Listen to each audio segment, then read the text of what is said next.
दोस्तों ये टाइम था मंडे का, ऑफिस का पहला दिन और मैं हो चुका था लेट। जैसे तैसे मैं जल्दी से रेडी होकर ऑफिस पहुंचा और ऑफिस पहुंचने पर मुझे याद आया कि मैं घर का एसी ऑफ करना तो भूल ही गया। So now I had two choices. First तो ये कि मैं उसे दिन भर के लिए ऑन रहने दूं और अपना इलेक्ट्रिसिटी बिल इंक्रीज कर लूं। दूसरा ऑप्शन था कि मैं ऑफिस से निकलकर उसे ऑफ करने जाऊं। जी हाँ, आप यही सोच रहे हैं। बेशक मैं ऑफिस से निकलकर घर की ओर दौड़ पड़ा, क्योंकि उस दिन मेरी जितनी इनकम नहीं होती उससे ज्यादा तो मेरा इलेक्ट्रिसिटी का बिल आ जाता और उस दिन मेरा सारा दिन बर्बाद हो गया। सो उस दिन मेरे माइंड में एक ख्याल आया कि यार कितना अच्छा होता अगर ये काम मैं अपने ऑफिस में बैठे बैठे अपने मोबाइल से ही कर लेता। इसलिए जब मैंने इसके बारे में थोड़ी सी रिसर्च की तो मुझे पता चला कि यह सच में पॉसिबल है और ऐसा करने के लिए जो टेक्नोलॉजी यूज होगी उसका नाम है IoT, यानी कि इंटरनेट ऑफ थिंग्स। तो सोचा क्यों ना इसके बारे में आपको भी बताऊं और इसलिए आज की इस वीडियो में हम डिस्कस करने वाले हैं IoT के बारे में। तो फिर देर किस बात की, चलिए वीडियो को स्टार्ट कर लेते हैं।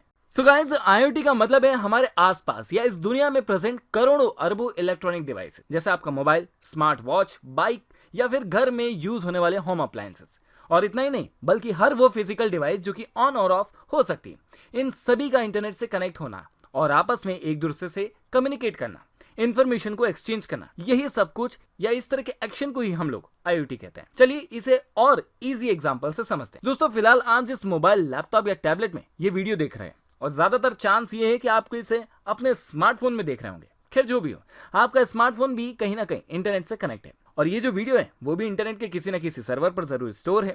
इट मीन्स आपके स्मार्टफोन ने इस वीडियो को देखने के लिए उस सर्वर से रिक्वेस्ट की थी और इसके बाद आप उस सर्वर से इंटरनेट के थ्रू इस वीडियो को देख पा रहे हैं। सो इसका मतलब ये हुआ कि आपका स्मार्टफोन और वो सर्वर दोनों एक दूसरे से कनेक्ट होकर आपको इस वीडियो को देखने में हेल्प कर रहे हैं। और IoT का काम भी तो यही है कि अलग अलग डिवाइसेस को इंटरनेट के थ्रू इंटरनेट से कनेक्ट कर इंफॉर्मेशन को एक्सचेंज करना। खैर इस IoT को हम 3 कैटेगरीज में डिवाइड कर लेते हैं। फर्स्ट, किसी डेटा को कलेक्ट करना और इंफॉर्मेशन को सेंड करना। इमेजिन आपके स्मार्ट फ्रिज से जैसे ही दूध का लास्ट पैकेट निकलता है, आपका स्मार्ट फ्रिज आपके स्मार्टफोन और आपके पास के किसी लोकल शॉप पर इसकी नोटिफिकेशन को सेंड कर देता है और आपको ऑफिस में बैठे बैठे ही पता चल जाता है कि शाम को दूध लेकर घर जाना है। सेकेंड टाइप की कैटेगरी में आते हैं वे डिवाइसेस जो किसी भी IoT डिवाइस के डेटा को रिसीव करते हैं और उसके अकॉर्डिंग रिएक्ट।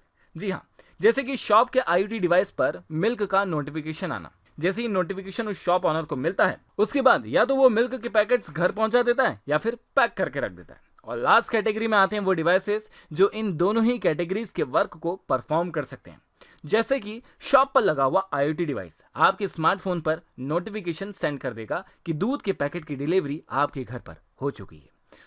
कुछ इस तरह के आपके घर के छोटे मोटे काम भी IoT डिवाइस बिना आपकी इन्वॉल्वमेंट के ऑटोमेटिकली पूरे कर सकते हैं। गाइस, अब इतना सब कुछ करने के लिए हर एक फिजिकल डिवाइस में ऐड करने पड़ेंगे कुछ सेंसर जो कि इनकी डिजिटल इंटेलिजेंस को इंक्रीज करेंगे। इसके बाद उन्हें कनेक्ट करना है इंटरनेट से, तभी से ये सारी डिवाइसेस सही से काम कर पाएंगे। दोस्तों ये सिर्फ हमारे घरों नहीं बल्कि बिजनेस, मेडिकल, एग्रीकल्चर जैसी हर फील्ड के लिए एक बेस्ट टेक्नोलॉजी है। दोस्तों IoT के यूजेस तो हम पहले भी देख चुके हैं, बट अब जरा इस टेक्नोलॉजी से होने वाले भयंकर नुकसान को भी देख लीजिए।